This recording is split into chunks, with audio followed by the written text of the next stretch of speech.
आज भी लेट हो गई हूँ। अगर मैडम ने क्लास में नहीं घुसने दिया तो मैडम से माफी मांग लूंगी। ऐसा सोचती हुई सुरभि स्कूल पहुँचती है।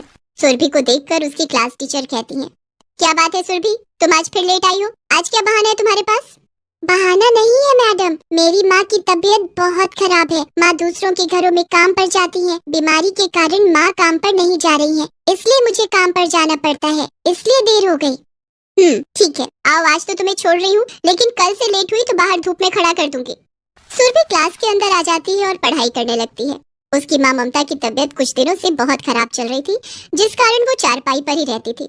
सुरभि सुबह काम पर जाती और फिर काम से लौटने के बाद स्कूल आकर पढ़ाई करती। उस दिन जब सुरभि स्कूल से घर लौटी तो देखा ममता बेहोश थी। माँ, माँ, उठो माँ, तुम्हें क्या हो गया माँ? सुरभि बहुत परेशान हो जाती है। वो ममता के चेहरे पर पानी के छींटे मारती है, जिसके बाद ममता को होश आ जाता है। माँ, तुम्हें क्या हो गया था माँ? चलो मैं तुम्हें अस्पताल ले चलती हूँ। नहीं सुरभि बेटी, अस्पताल में इलाज कराने के लिए पैसे कहाँ हैं हमारे पास? माँ, आज ही मालकिन ने तनख्वाह दी है, तुम अस्पताल चलो। सुरभि एक रिक्शे पर बिठाकर ममता को अस्पताल ले जाती है। वहाँ डॉक्टर ममता को अस्पताल में भर्ती कर लेता है। ममता कुछ दिनों तक अस्पताल में ही रहती है। उसकी देखभाल के लिए सुरभि भी अस्पताल में ही रहती है और वो स्कूल नहीं जा पाती है। एक सप्ताह के बाद ममता को अस्पताल से छुट्टी मिल जाती है। उसकी तबीयत अब सुधर गई थी। सुरभि ममता को लेकर घर आ जाती है। सुरभि बेटी, अब कल से मैं काम पर जाऊंगी तो स्कूल चली जाना। ठीक है माँ। दूसरे दिन सुरभि स्कूल जाती है और ममता काम पर। लेकिन जब ममता काम पर पहुंची, एक सप्ताह तू कहाँ थी?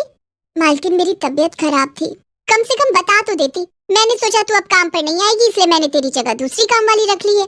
इस तरह ममता की नौकरी छूट जाती है। उधर सुरभि के स्कूल में टीचर ने उससे कहा, सुरभि एक सप्ताह तक स्कूल नहीं आई और तुमने स्कूल की फीस भी नहीं भरी, इसलिए तुम्हारा नाम स्कूल से काट दिया गया है।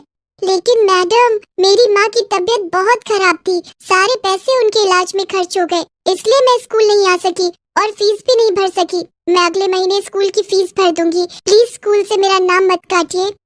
नहीं सुरभि, अब कुछ नहीं हो सकता, प्रिंसिपल ने तुम्हें स्कूल से निकालने का फैसला किया है। ममता और सुरभि दोनों घर आ जाते हैं, लेकिन दोनों एक दूसरे से कुछ नहीं बताते हैं। सुरभि रोज तैयार होकर स्कूल जाने के लिए निकलती और नदी के किनारे जाकर बैठ जाती। उधर ममता भी रोज काम की तलाश में बाहर निकल जाती। एक दिन सुरभि नदी के किनारे बैठी हुई थी और मन ही मन सोच रही थी, दिवाली का त्योहार आने वाला है, स्कूल के सारे बच्चे पटाखे फोड़ेंगे, नए कपड़े पहनेंगे और ढेरों पकवान खाएंगे, लेकिन मुझे तो इस बार भी दिवाली पर ना तो पटाखे मिलेंगे और ना ही नए कपड़े। पढ़ाई भी छूट गई, माँ को बता दिया तो उन्हें बहुत बुरा लगेगा। ये सब सोचते सोचते शाम हो जाती है। अंधेरा घिर आता है। ओह, शाम हो गई है, मुझे घर जाना चाहिए, माँ परेशान हो रही होंगी। इतना कहकर सुरभि घर जाने लगती है, लेकिन रास्ते में काफी घना अंधेरा था। काफी घना अंधेरा है, अब मैं घर कैसे जाऊंगी? तभी उसे घने अंधकार में एक पेड़ के पास कुछ रोशनी चमकती हुई दिखाई देती है। उस पेड़ के पास ये रोशनी कैसी? सुरभि वहाँ जाकर देखती है कि उस पेड़ के खोखर में एक दिया जल रहा था। ये दिया घर जाने में मेरी मदद करेगा। सुरभि उस दिए की रोशनी के सहारे घर तक जाना चाहती है और उसे अपने हाथ में उठा लेती है। तभी उस पेड़ से एक आवाज आती है, रुक जाओ सुरभि। कौन? मैं पेड़ बोल रहा हूँ। मैं कई दिनों से देख रहा हूँ कि तुम रोज स्कूल ड्रेस पहनकर स्कूल बैग लेकर यहाँ आती हो और नदी के किनारे बैठ जाती हो। तुम स्कूल क्यों नहीं जाती? तुम बहुत उदास रहती हो, क्या बात है? क्योंकि टीचर ने स्कूल से मेरा नाम काट दिया है। अगर मैंने माँ को ये बात बताई तो माँ को बहुत दुख होगा। हम लोग बहुत गरीब हैं, मेरे पास स्कूल की फीस भरने के लिए पैसे भी नहीं है। दिवाली का त्योहार भी आने वाला है। मैं और मेरी माँ इतने गरीब हैं कि हमने कई सालों से दिवाली का त्योहार नहीं मनाया। ना तो हमारे पास दिए जलाने के लिए पैसे हैं और ना ही दिवाली पर पहनने के लिए कपड़े।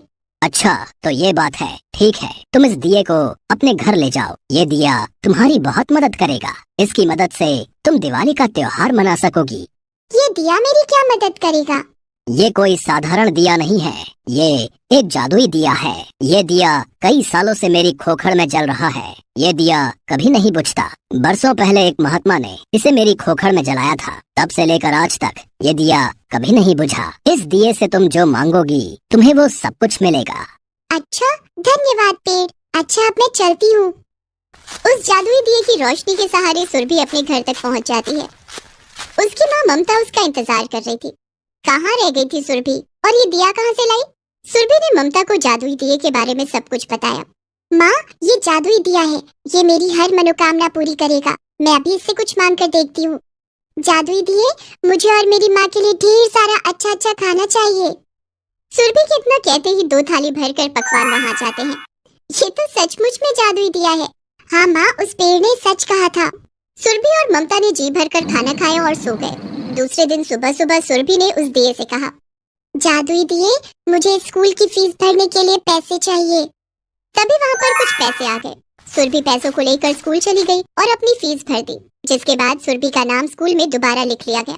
उस दिन स्कूल में पढ़ाई करने के बाद सुरभि घर आ गई। उसने देखा कि ममता उदास बैठी हुई थी। क्या बात है माँ, तुम परेशान क्यों हो? ममता ने सुरभि को बताया कि उसकी मालकिन ने उसे काम से निकाल दिया है। माँ, अब तो हमारे पास जादुई दिया है, ये हमारी हर इच्छा पूरी करेगा, फिर तुम्हें परेशान होने की क्या जरूरत है? नहीं सुरभि बेटी, हमें हमेशा अपनी मेहनत करके पैसे कमाना चाहिए। इस तरह जादुई दिए का गलत फायदा उठाना अच्छी बात नहीं है। ठीक है माँ, कल दिवाली का त्योहार है। जादुई दिए की मदद से इस बार हम भी दिवाली धूमधाम से मनाएंगे। उसके बाद तुम कुछ अपना काम शुरू कर लेना। दूसरे दिन दिवाली थी। सुरभि ने दिए से कहा, ए जादुई दिए, मुझे माता लक्ष्मी और भगवान गणेश की मूर्ति चाहिए। सुरभि के इतना कहते ही वहाँ माता लक्ष्मी और भगवान गणेश की मूर्ति आ गई। जादुई दिए, हमारे घर को रोशनी से सजा दो। इतना कहते ही उस दिए के अंदर से सैकड़ों दिए बाहर निकल आए और सुरभि का पूरा घर रोशनी से जगमगा गया। जादुई दिए, हमें नए कपड़े, मिठाइयाँ और पटाखे चाहिए। दिए ने सुरभि और ममता को नए कपड़े, पटाखे और ढेर सारी मिठाइयाँ दी, जिसे पाकर दोनों बहुत खुश हो गए। उस दिन दोनों ने माता लक्ष्मी और भगवान गणेश की पूजा की और खूब धूमधाम से दिवाली का त्योहार मनाया। सुरभि ने खूब पटाखे फोड़े और खूब मिठाइयाँ खाई। जादुई दिए की मदद से सुरभि और ममता की दिवाली रोशन हो गई थी। दिवाली के बाद सुरभि ने दिए से कहा, जादुई दिए, कुछ ऐसा कर दो कि हमारे पास पैसे भी हो और मेरी माँ को दूसरों के घरों में काम करने भी ना जाना पड़े। तभी जादुई दिए ने सुरभि को ढेर सारे रुपए पैसे दिए। माँ देखो, जादुई दिए ने हमें रुपए पैसे दिए हैं। इन पैसों से हम अपना कुछ काम शुरू कर सकते हैं। हाँ सुरभि, लेकिन हमें जादुई दिए को लोगों की नजरों से बचा कर रखना होगा। किसी को इसके बारे में पता चल गया तो ठीक नहीं होगा। तभी जादुई दिए ने कहा, सुरभि, मैं जिस काम के लिए इस धरती पर आया था वो पूरा हो गया है। अब मैं वापस उसी साधु महात्मा के पास जा रहा हूँ। जब भी तुम्हें मेरी मदद की जरूरत पड़ेगी तुम मेरा ध्यान करना, मैं आ जाऊंगा। क्या तुम इस धरती पर मेरी मदद करने के लिए आए थे? हाँ सुरभि, अब मैं चलता हूँ। तुम्हारा बहुत बहुत धन्यवाद जादुई दिए। जादुई दिया वहाँ से गायब हो जाता है। जादुई दिए के पैसों से ममता अपना एक ढाबा शुरू करती है और वो लोगों को खाना बनाकर खिलाने लगती है, जिससे ममता को काम करने के लिए दूसरों के घरों में नहीं जाना पड़ता था और उसकी कमाई भी अच्छी होने लगी थी। इस तरह जादुई दिए की मदद से सुरभि और ममता ने न केवल धूमधाम से दिवाली मनाई बल्कि अच्छे पैसे भी कमाने लगे। अब उनकी गरीबी भी दूर हो गई थी। ये कहानी है खुशबू और उसके परिवार की। खुशबू के 2 छोटे छोटे प्यारे प्यारे बच्चे थे, लेकिन खुशबू की सास उमा देवी को अपने पोते पोती से बिल्कुल भी लगाव नहीं था। वो तो अपनी बेटी के बच्चों पर अपना सारा प्यार लुटाती थी और खुशबू के बच्चों को अपने पास फटकने भी नहीं देती। ऐसे में खुशबू के बच्चों ने अपनी दिवाली कैसे मनाई, आइए देखते हैं। शाम को दरवाजे की घंटी बजी तो खुशबू ने दरवाजा खोला। सामने सास उमा देवी हाथों में बहुत सारा सामान लिए खड़ी थी। अरे, दरवाजे पर ही खड़ी रहेगी या अंदर भी आने देगी? मुझे पता है तू तो मुझे घर से निकालना चाहती है, लेकिन मैं यहाँ से कहीं नहीं जाऊंगी। ये आप क्या कह रही हैं माँ जी? मैं भला आपको घर से क्यों निकालना चाहूंगी? अच्छा ठीक है, अब बहस मत कर। जाके मेरे लिए 1 गिलास पानी ला और 1 कप चाय भी लाना। साथ में खाने के लिए कुछ नमकीन भी लेती आना। उमा देवी को देखते ही दोनों बच्चे ज्योति और मनोज अपनी दादी से लिपट जाते हैं। दादी दादी दादी दादी, तुम बाजार से हमारे लिए क्या लाई हो? तुम पटाखे लाई हो ना? दादी, हमें भी पटाखे दो ना। अरे हट, दूर हटो तुम दोनों, पता नहीं कहाँ से चले आते हैं। मैं तुम दोनों के लिए कुछ नहीं लाई। उमा ने दोनों बच्चों को झिड़क कर दूर हटा दिया, लेकिन मनोज ने दादी का पीछा नहीं छोड़ा। उसे पटाखे बहुत पसंद थे। वो इस इंतजार में था कि दादी पटाखे लाएंगी और उसे देंगी। नहीं दादी, हमें पता है तुम दिवाली की शॉपिंग करने गई थी, तुम जरूर कुछ लाई हो। तुम पटाखे लाई हो ना दादी? कितनी बार कहा है मुझसे दूर रहा करो तुम दोनों, फिर भी आ जाते हैं मेरा दिमाग खाने। तुम्हारे लिए कुछ नहीं लाई हूँ। तुम लोगों को पता भी है कि पटाखे कितने महंगे हो गए हैं। मैं कोई पटाखे नहीं लाई। पटाखे खरीदना तो रुपयों में आग लगाने जैसा है। मेरे पास पटाखे खरीदने के लिए इतने फालतू पैसे नहीं है। तुम पटाखे लाई हो ना? तुझे उससे क्या? तू जाकर अपनी पढ़ाई कर। आने दे तेरे पापा को। तेरी शिकायत लगाऊंगी कि पढ़ाई नहीं करता है और मुझे परेशान करता है। तभी चाय लेकर खुशबू वहां आ गई। बच्चों चलो जाओ, तुम लोग बैठकर अपना होमवर्क पूरा करो। दादी अभी बाहर से आई है ना, थकी हुई हैं, उन्हें परेशान मत करो। दोनों बच्चे वहां से चले गए। खुशबू जब कमरे में आई तब ज्योति ने कहा, माँ दादी हमसे प्यार नहीं करती है ना, हमें पता है। दादी हमें खुद से दूर क्यों भगाती है? खुशबू बच्चों को डांटते हुए कहती है, ज्योति और मनोज दादी के बारे में ऐसे नहीं कहते, वो तुम दोनों को बहुत प्यार करती हैं। आज के बाद तुम दोनों ने दादी के बारे में ऐसे बोला तो तुम दोनों को खाना नहीं दूंगी। माँ की प्यार भरी धमकी सुनकर दोनों बच्चे तो चुप हो जाते हैं, लेकिन ये बात खुशबू भी अच्छी तरह से जानती थी कि उमा देवी उसके बच्चों से ज्यादा अपनी बेटी कलिका के बच्चों को प्यार करती थी। रात को खुशबू के पति अनिरुद्ध जब घर आए तब उमा देवी ने उससे बच्चों की शिकायत की। समझा ले दोनों नालायकों को, मेरा जीना हराम कर रखा है दोनों ने। मैंने इतने शैतान बच्चे कभी नहीं देखे, बिल्कुल अपनी माँ पर गए हैं। बच्चों कान खोल कर सुन लो, आज के बाद अगर मैंने तुम दोनों की शिकायत सुन ली तो मुझसे बुरा कोई नहीं होगा, तुम दोनों को कोई नहीं बचा पाएगा। ठीक है पापा, आज के बाद हम दोनों दादी को परेशान नहीं करेंगे।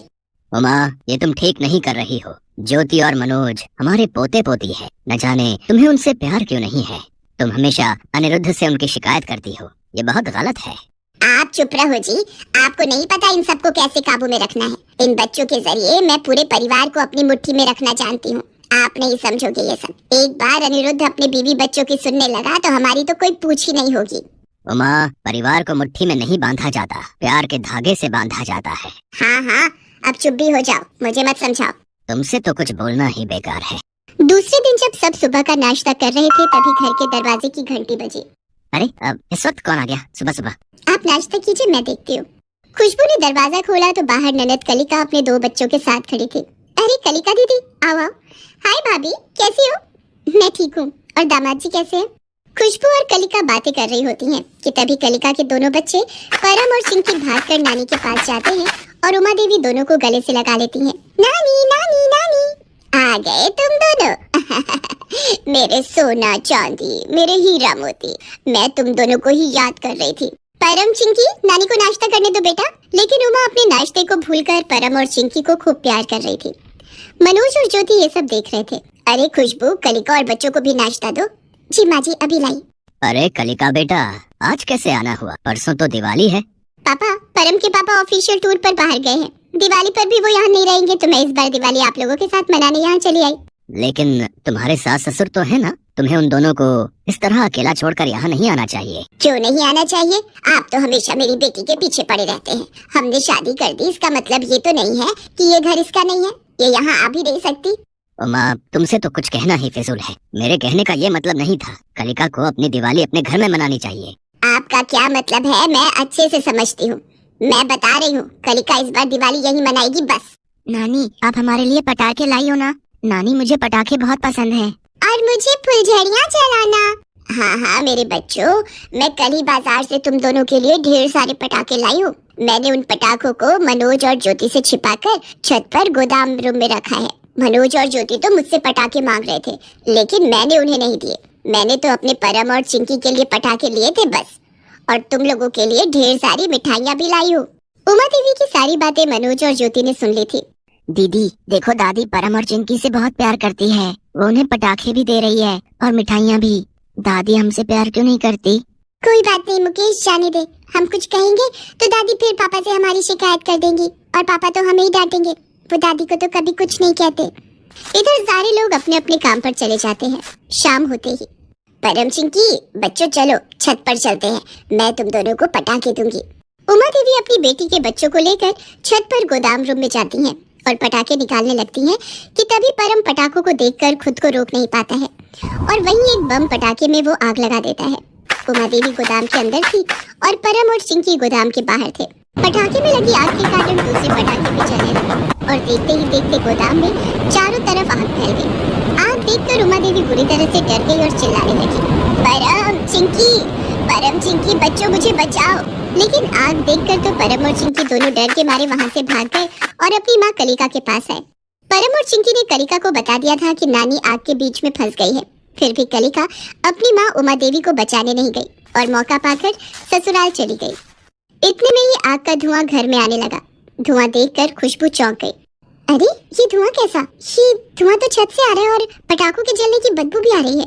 खुशबू भागकर छत पर आई तो देखा उमा आग की लपटों में फंसी चिल्ला रही थी। माँ जी आप चिंता मत कीजिए, मैं भी कुछ करती हूँ। खुशबू अपनी जान की परवाह न करते हुए एक कंबल ओढ़कर आग की लपटों के बीच कूद गई और उमा को वो कंबल उठाकर आग से बाहर ले आई। इतने में मनोज और ज्योति ने फायर ब्रिगेड को फोन कर दिया था। थोड़ी देर में फायर ब्रिगेड भी आ जाता है और कड़ी मशक्कत के बाद आग पर काबू पा लिया जाता है। ज्योति बेटा जल्दी से एम्बुलेंस को फोन कर, दादी को अस्पताल लेकर जाना है। ज्योति और मनोज एम्बुलेंस को फोन करते हैं, साथ ही वो अनिरुद्ध और सत्येंद्र बाबू को भी फोन करके सब बताते हैं। थोड़ी देर में एम्बुलेंस आ जाती है और खुशबू अपनी सास उमा को अस्पताल ले जाती है।